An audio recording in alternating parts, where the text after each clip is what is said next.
I feel like an electrical genius right now.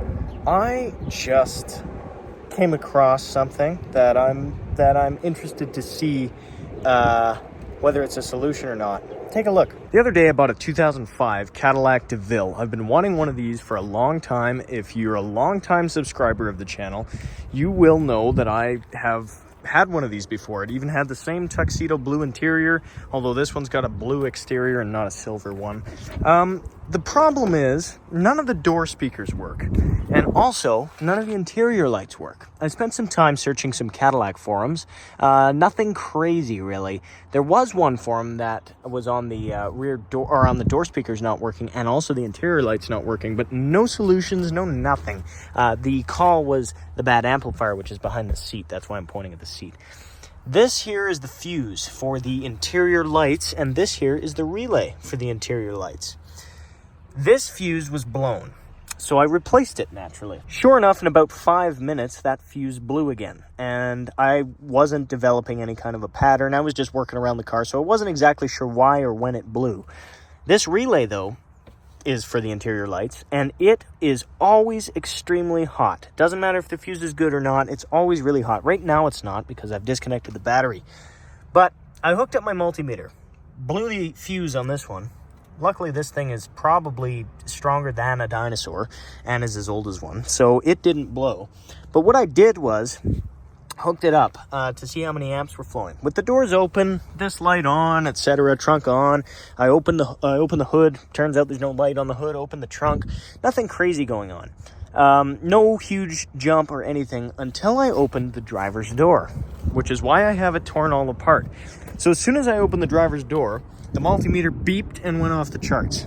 That is called developing a pattern. When you're chasing electrical issues, the most important thing is to develop a pattern, because if you're just willy-nilly chasing things around the car and you've got no idea what's going on, why it's blowing, when it's blowing, if you're just driving down the road and all of a sudden it blows, there's no pattern there, and it can be very difficult to chase an electrical gremlin. In this case, opening the doors, closing the doors, turning lights on, turning lights off, and actuating things, putting the seats on, for goodness sake, turning the radio on, especially because those two they seem to be correlating. When you have a pattern and you have determined that when this driver's door opens, that multimeter shoots off the charts, way over 10 amps, that's when you know that's where your short is, and that's why the fuse is blowing. Because if you've got power to ground right there when it should go all the way back through that fuse, you have a massive draw, way more than that fuse is rated for. And if you put in a 30 amp fuse or a 50 amp fuse, this would burn the wiring instantly. So just to make it perfectly clear what I've done here, I've downloaded the Cadillac interior wiring schematic. This is only one of several diagrams. But for this, we're going to be focusing on just the fuse box. So this is the fuse box found underneath the rear seat in the rear of the car, like I mentioned a couple of minutes ago. And the relay is on the left side there, and the fuse is right here. Now, this is the fuse that continued to blow. So the test that I did required me to remove this fuse and then put the multimeter's probes here on a 10 amp scale. Now, once that 10 amp scale was there, all I had to do was see how many amps it was drawing, which in this case was 2 point something was the lowest that I saw, and then watch for it to spike. Now, it only reads 10 amps, and if it reads any more than that, it can blow the fuse. So what I did was start opening doors and just played with stuff until that number changed way too much for any level of comfort to be retained. Well, let me show you what I found, because you're probably eager. So I've had to remove quite a bit from this door, but getting in here, look at that. I hope you guys can hear me okay. If not, I am sorry. Check that out right there. This here, in the center of your screen, this big moldy, mildewy brass box, is this right here. When you open and close the door, that goes in and out of the door. That's to keep the door in certain positions. It used to be a little kind of a different cutouts running along a wheel that would keep it there. Now they've got it developed this way, which is definitely a much better design. But you can see as I close the door, that comes out, right? And when the door is closed, that's no problem. But as soon as that door opens, bang, contacts that, every wire is now completely grounded. The issue here, and the reason that I've decided to pull this door panel off and start on the driver's door as opposed to really looking anywhere else, is because in these Cadillacs, the window regulators are known to go. In the trunk, I have a big old box right there. That's a new window regulator for the passenger door. This one's already been done, and you can't roll the window up or down or anything like that if the window regulator's bad. So obviously the driver's door was the first one to get fixed. And that led me to believe somebody maybe didn't route the wiring properly. So I tore it off and I was like, okay, since this is open, I'm not going to mess with this. I only took this off after this panel was off. I don't think it's a chafing issue with this opening and closing 50,000 times. I think somebody routed something wrong. Always go where someone's been before, because odds are that's where a problem lies. Yes, it was fixed, but also it created a new problem. So looking down here, that's a pretty darn telltale sign that we have a huge problem. So let's get this wiring harness out of the door and see if we can kind of fix it and pinpoint our problem a little bit better. Unfortunately, it becomes increasingly difficult to get this out, but I think that's some 10 mil nuts. I'll get those out, get the striker out, or no, it's not a striker, the striker's over here. I'm gonna get this out and we're gonna see what happens. Now, I hope this is a solution for a lot of people, because apparently this is a common issue, having your speakers and lights go at the same time. So we'll see what happens. So here's a better look at what I'm talking about. So this here bolts to the A-pillar. Actually, it goes this way. This bolts to the A-pillar, and this comes through the door and clamps to the door. Now, this, you can see, that's what keeps the door in place. It doesn't obviously click when you open the door, because the door has a lot of leverage and a lot of weight, especially in a Cadillac. So this here, in between there and there, is where the wire was pinching. So that makes a lot more sense. Okay, let's get this harness out, see how painless it is.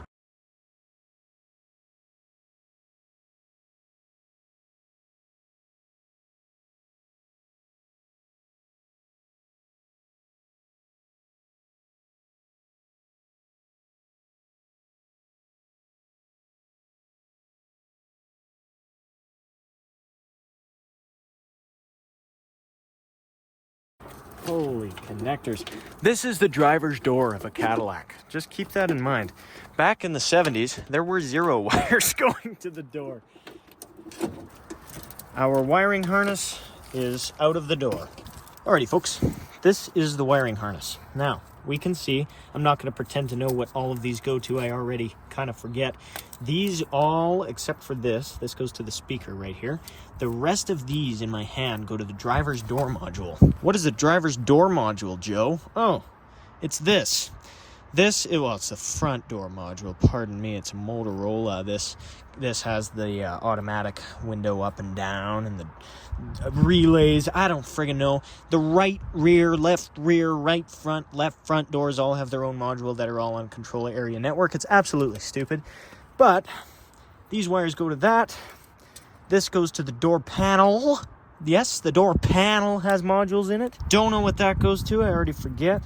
This goes to the window regulator, and these two go to the door latch. Yes, the door latch has to have 5 wires going to it. Now, enough lollygagging. Let's figure out how to solve this problem. So this here is the portion of the harness that I showed you that was getting pinched in the door. And what's funny is, dark blue and white, this wire right here, goes throughout the entire vehicle.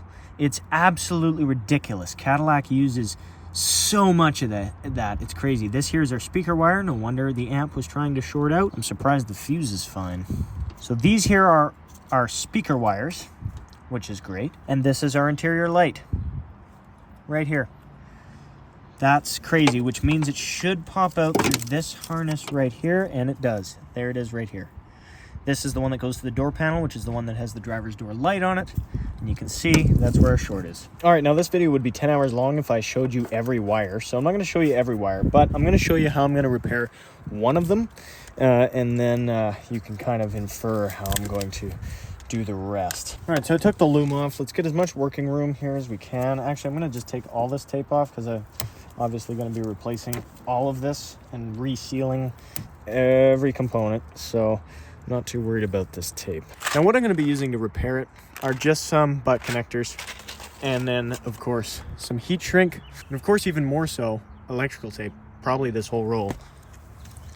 Only tool required, crimpers and strippers. Now you may notice, the reason I know this is the speaker wire is because it's in a spiral. Looking at GM's sound system wiring diagrams, all of their outputs from the amp to the speakers are spiral. The reason that is to it basically equalizes the magnetic fields around the wires. Basically, if you're gonna have a frequency or a magnet or a field around each wire with different frequencies, and if they're exactly opposite, they're going to be exactly opposite and cancel each other out. That's the best possible explanation I could have. This is our heat shrink tube. As soon as this is exposed to great levels of heat from a heat gun or a lighter, it shrinks down and little like sealing liquid, Vaseline type stuff squeezes out of there and creates a watertight seal. Always put this on before you crimp the wires down. I happen to have a very wonderful tendency of forgetting to do that. You can cut these to size, but it can be dangerous because you want it to be longer than this. I've run into another quick problem. These are obviously too short, and if I just bring the wires together, it's going to cause the rest of these wires to be too long and this one to be really short, which causes a stress point. So a good rule of thumb to remember is always have it longer than shorter. The only annoyance with this is this little tiny piece of wire is actually going to make it quite a bit longer, and it also means you have to splice or crimp 4 times in this setup that I'm using. So it becomes kind of irritating, but at the end of the day, it's absolutely worth it, considering that if it's too short, it's gonna break for sure. So what I'm gonna do is insert this wire into here. Sometimes it doesn't hurt to give it just a little spin to make sure it is in there. It shouldn't be very hard to get in like it is. And once you're sure it's in there, crimp her down real tight, give her a tug test. She's all good. I'm dealing with a lot of wind, but I'll see if I can show you. Work your way from the middle out like this.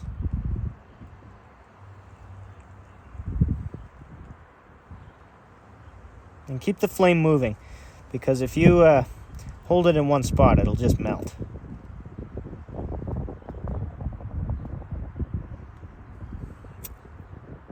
That's a nice watertight connection for sure. Always give them a little tug test, because if they're really clamped on, they should not move. A quick thing I'd like to mention is this is the positive for the speaker wire. You can clearly tell it is also broken, but not broken. You know, the coating is bad, the wiring is still intact. If you wanted to, you could just probably get away with wrapping this in electrical tape and you'd be okay. In this case, it's probably better to just cut it, recrimp it. If there's corrosion in there, you're gonna have to take off quite a bit. It's almost like a cancer. You gotta cut here and here, and the best test to do is pull on the wire to see if there's corrosion. Pull it real hard. And if that wire breaks, yeah, there's corrosion. Wires are very, very strong. They should never break. Something very important to keep in mind is this wire is now too long. I'm going to put the butt connectors in a straight line, and then I'm going to loop the excess and tape it up.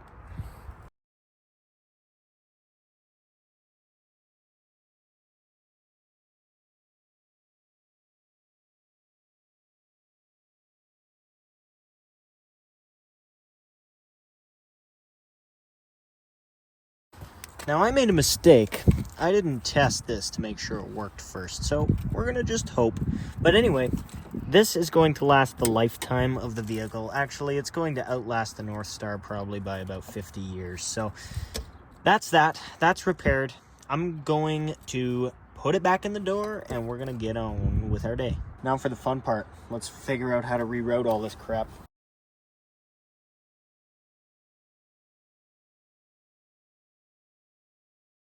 I need to film an outro, but I'd like to apologize for skipping so far ahead. This daylight ran out pretty darn fast. Although it is 10:30 almost, so we're doing pretty good for summer. Take a look. We have interior lights. that's excellent news. The fuse is not blowing.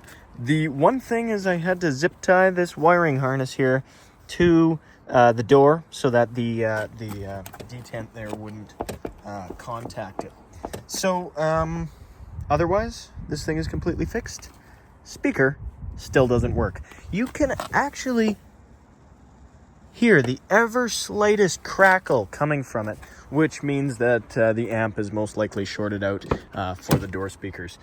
Taking a look at the fuses on the amps, everything is fine. So I'm going to go ahead and pull the amp out, take a look inside, see if I can resolder it.